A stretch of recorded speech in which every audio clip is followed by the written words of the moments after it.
Geoff, let's talk about a topic in Provoke that I think is fascinating and a valuable lesson for all leaders, aspiring leaders, entrepreneurs, and something that I've thought about quite a bit as well. And those are the cognitive biases, those mental hurdles that really hold us back in so many areas of our lives. I think that just being aware of these biases, because they affect each and every one of us, just being aware of them takes you on the road to managing these biases. So let's go through the ones that you've identified. And I found 5 cognitive biases in your book, Provoke, that you highlight. Can we go through them? Yeah, let's. Number 1, and I love this one. I've got an entire file full of this particular bias, and I'll tell you why in a moment. It's called the availability bias. Can you explain that? Yes, and I'm tempted to go off-road a little bit and explain the broader context to these biases and why yes, they matter, please. and then because I think that'll be a good setup for the availability bias in particular. So the books that I write with my co-author Steve Goldbach are all about why today, this moment, and when I say that, I mean over the course of the last few years and certainly into the next few years and beyond, it's so critical that we actually act and think differently than we have for the previous 100 years of business history. Let's put it that way. And again, overstating for effect in places here.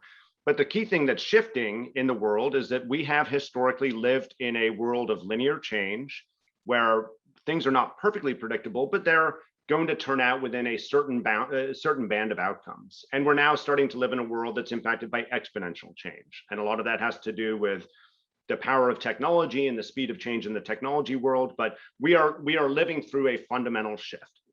In the old linear world, there were things that we could do, whether it's a purposeful move or it's just sheer habit and laziness, that we actually didn't end up destroying value because we acted that way. So availability bias is an example of one of those things. The availability bias is simply the natural human tendency to be more biased towards information that's easy to access and that's at your fingertips than it is than data that would come from elsewhere. The reason that was okay in the old linear world is if change wasn't shifting that dramatically at any given point in time, in all likelihood, the information you had to make decisions was at hand because you were able to predict what you needed to know. And the history of a lot of businesses is built on the back of driving efficiency into our processes. So if you could anticipate the decisions you need to make, if you could have your analysts run out and do the research and have the data on hand, then it actually was okay for you to be biased towards information that you had on hand because you knew what you needed to know. In this shifting world, actually you need to throw out the stuff that is easily predictable and look at completely different sources of information that aren't necessarily readily at hand. And so the ability to get beyond the availability bias, to accept the fact that actually not everything is knowable these days is absolutely critical for any sort of leader. I have my own experience with availability bias. As I mentioned, Geoff, I have a digital file that I call availability bias that I You're more organized than most then. I pack with articles because I was a television journalist for 15 years. And it is well known in the research that you are more likely to think that a plane crash, in other words, a plane crash is more likely to occur than it probably will if you've been watching 24-hour news of a plane crash. About plane crashes, yeah. So that's availability. Young people today or aspiring leaders, how are we to take this fact of that most of us, all of us, have this availability bias to an extent? How are we supposed to, what are we supposed to do with it now? How are we supposed to manage it? So honestly, you gave the key before. First, recognize it. And it sounds simple, but it's really hard to do. Be more curious. Don't accept the information feeds. Don't accept the information that you have readily accessible, because availability bias, by the way, is not brand new. It's been around forever. And it's been written about in behavioral economics and other types of psychology-oriented fields for decades and decades and hundreds of years. So it's a real thing. It just matters more these days. And so if you can be curious, if you can diversify your sources of information, if you can really try to dig into issues, that's the only way to get beyond availability bias. And that, I mean, it's a willful act to be able to do that. And Geoff, on a side note, I realize that some of these biases have been around for a long time, but in my experience, I don't think a lot of people are aware of them. And just by being aware of them, and maybe you've heard of them, but by being aware of them in detail and understanding how they affect you, because they affect all of us, will set you up for success. So I'm glad you wrote about them. There's a second bias that's very closely aligned with availability bias, and I'm glad you write about this. Status quo bias. Please tell us why the status quo bias can be a hurdle to our leadership success. Yeah, so status quo bias, as you say, is related in some ways to availability bias, but it's based on the simple reality that generally human beings prefer no change over change. We like to settle into a rut. We like to feel comfortable, and we like things to quote unquote feel normal. So status quo bias is sometimes called the normalcy bias. And so what ends up happening then is, because we are generally averse to loss, and sometimes losing our present reality is a type of loss, we like to stick within what we know and what's around us. And so generally we'll opt to make decisions that feel like they're less likely to upset the apple cart and to change our environment. And of course, if you settle into status quo bias for too long, only accessing information that you're naturally constraining because of availability bias, you're setting yourself up for real possible disruption, because something may come out of left field that you never would have anticipated. Yep. I think the status quo bias is probably behind the demise of a lot of major brands that we've all read about in history. Absolutely. Absolutely. Let's go to a third bias, egocentric bias. Can you explain this? Yeah. So this, again, these are all sort of connected in some way, but egocentric bias really is just the bias that we tend to overweight our own point of view over others' points of view. And that doesn't necessarily mean we believe we're always absolutely right, but we believe a certain way. And so we subconsciously look for data, or we pay more attention to data that supports that point of view, and we pay less attention to data that conflicts with that point of view. And so what ends up happening over time is we get into this kind of self-sealing logic where we're only really, even though we recognize and this is not people being dumb, by the way, it's just, as I say, all of this happens subconsciously. We're just not paying as much attention to the stuff that challenges our point of view. And so we start to convince ourselves, well, geez, there is more information out there that agrees with me than doesn't agree with me, but it's because we had blinders on to all the other things. So this seems to me the egocentric bias probably ties into one of the big problems we have these days. And again, you have to be aware of it, is your social media feeds, the echo chamber. Exactly. Is that what egocentric bias is? I'm leaning toward the information or data that supports my view. It certainly feeds into that. Yeah, I mean, sometimes your social media feeds are usually purposely set up by you, so that's an act of reinforcing egocentric bias, but it goes beyond just that. There are things, it's just what we pay attention to kind of in the ether that really contributes to that being such a powerful force to hold us back. Let's talk about another cognitive bias that holds people back and affects their decision making. You have a very good example for this one. It's called the affect, AFFECT, affect heuristic bias. Explain this, but also give us the example you used in Provoke. So I think we used a few examples, but I can imagine I'm remembering the one that you're thinking of. But so this is a bias that essentially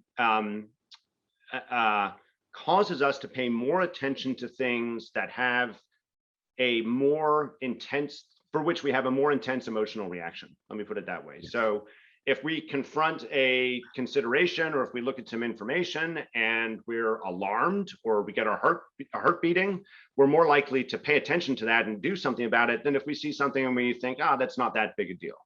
This is an issue when either you're comparing two different outcomes over long different periods of time, or if you're comparing a small piece of information versus a large piece of information. So a couple of the examples that came up in Provoke around the affect heuristic bias. One that we talk about, is we give an example of what it is just exercising. For people who have a hard time getting off of the couch, usually, even though they know there's enormous health benefits to exercising, the pain that's involved in the short term to get off the couch and go for a run that feels more intense than the benefit that we recognize will happen 2, 3, 4 years down the road if we keep on running. And so generally people, it's not everyone obviously, but generally people, they overweight the pain that they're going to feel in the short term. And that's why a lot of people have a hard time getting going exercising. Yeah. One of the stories we opened the book with actually has to do with this bias as well. And it's a story about an executive who considered a tiny fraction of the population that he served, 1.75%. And I think the opening line of the book is 1.75%. Why should I care? And this was the beginning of a story of how a huge telecom company essentially unraveled because they missed the trend of cord cutting behavior back in the old cable television days. And I'll leave it to all our readers to explore that in more detail. But it was a comical scene that is a real scene experienced by my co-author. They were looking at this small, I love that story. They were looking at a small segment of the audience, 1.75%. So what you're saying is it wasn't emotionally vivid enough for them, affect heuristic bias. It was too small. And yet that small segment were the ones who wanted their shows and wanted their content on their time. Yep. And that eventually led to future.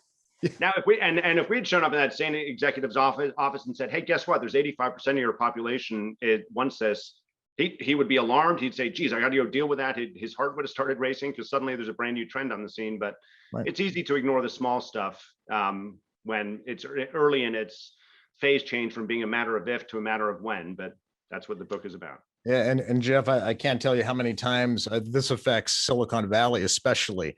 Every entrepreneur walks into a business pitch with the big number, the shocking, emotional number, and the venture capitalists are saying to themselves, "Yeah, that's not realistic." Yeah, they've cottoned on to the affect heuristic bias, that's for sure. And finally, we have, again, one of my favorites, because I think it affects all of us, is to an extent, overconfidence bias. Do you see this quite frequently among leaders in companies and enterprises today? Oh, absolutely. And I'd say either perversely or predictably, the leaders who are most overconfident are the most successful, most tenured leaders who are out there. And it's, I think all of your listeners and readers probably can guess what overconfidence bias means. It means being overly confident in your own point of view, your own belief system, et cetera. But it, as you might imagine, is a result of all the other biases that we've just talked about, all coming together to create kind of this shell around anyone's belief system. And it gets really hard to shatter that shell unless some sort of extreme event comes along and challenges what we each individually believe. But the executives that we work with who have the hardest times changing, who have a hard time actually letting go of that overconfidence bias, are those that have had a super successful track record, super successful career. They're the ones who have really made it, and they believe in their way of doing things. And going back to where we started, if their way of doing things was fit for purpose in a time of linear change, then if that linear change shifts, they're going to be exposed. Interesting. That's where the problem comes, because I was listening to your answer thinking, well, if that overconfidence bias got them to where they are today, senior leaders running major companies, what's the problem? Yeah. You're saying today it's different in a time of exponential change. Exactly. We're living through that change right now. It sounds hyperbolic when I say that, but all of us have the opportunity. No, it's not. Yes. Today's world. I've lived it. I've seen it in Silicon Valley. I know. Yeah. We are not exaggerating when we say exponential change. And look at what we've experienced over the course of the pandemic. And let's hope that that's winding down sometime soon. Yeah. But things happened over the course of the last 18, 19 months that no one ever imagined happening, not just from a negative perspective, but all sorts of new opportunities and new possibilities open up for how we might run our lives, how we might run our businesses. And it's because we were impacted by the exponential change of a new virus hitting the world that we had never predicted before. We're going to start seeing those things, not just viruses, but the impact of exponential change way more frequently going forward. I think it's very important, that overconfidence bias, to recognize in all of us. I wrote an article not too long ago, and there is an area of the neuroscience called the illusion of explanatory depth. which is kind of a hard phrase to get your mind around. But the point is that most people, almost all of us, don't know nearly as much as we think we do. Yeah. Overconfidence. What are some strategies then for us to manage that overconfidence bias these days? What do you do? What do you recommend that your leaders do?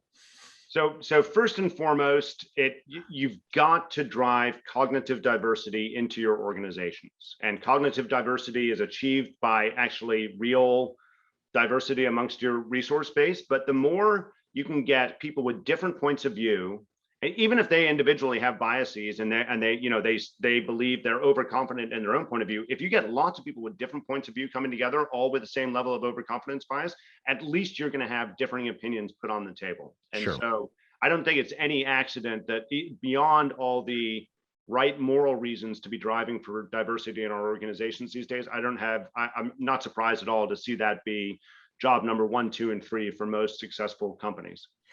Geoff, finally, since we're on this topic of overconfidence, I'd like you to talk to us about a career-related advice that I think affects a lot of people. How do we balance the desire to be an expert in a particular field with not being overconfident? The reason why we are experts, Geoff, is because we've acknowledged that we don't know it all.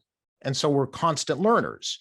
But if I'm sure Deloitte does a lot of hiring, for example. So when young people or aspiring leaders are being promoted or they go into a recruiting conversation to be hired, how do you balance that? You don't want to be overconfident, but they're hiring you because you're confident about a topic.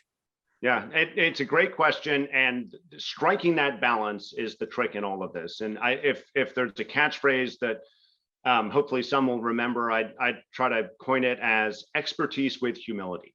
So in some situations, you do want to convey some expertise and confidence and the fact that you've done your research, but you also want to express almost simultaneously the humility that you don't know everything and that you're open to other points of view and that you're open to people challenging. Even if you've got a strong point of view, you're open to other people challenging what it is that you believe.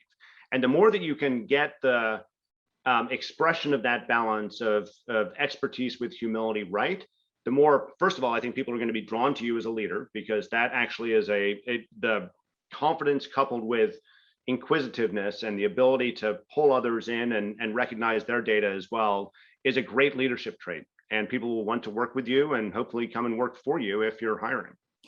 Geoff, you are a fascinating person to speak with. So thank you so much for writing Provoke and helping us with our leadership decision-making. I appreciate it. Thank you so much. Well, thanks for having me on. It was great chatting.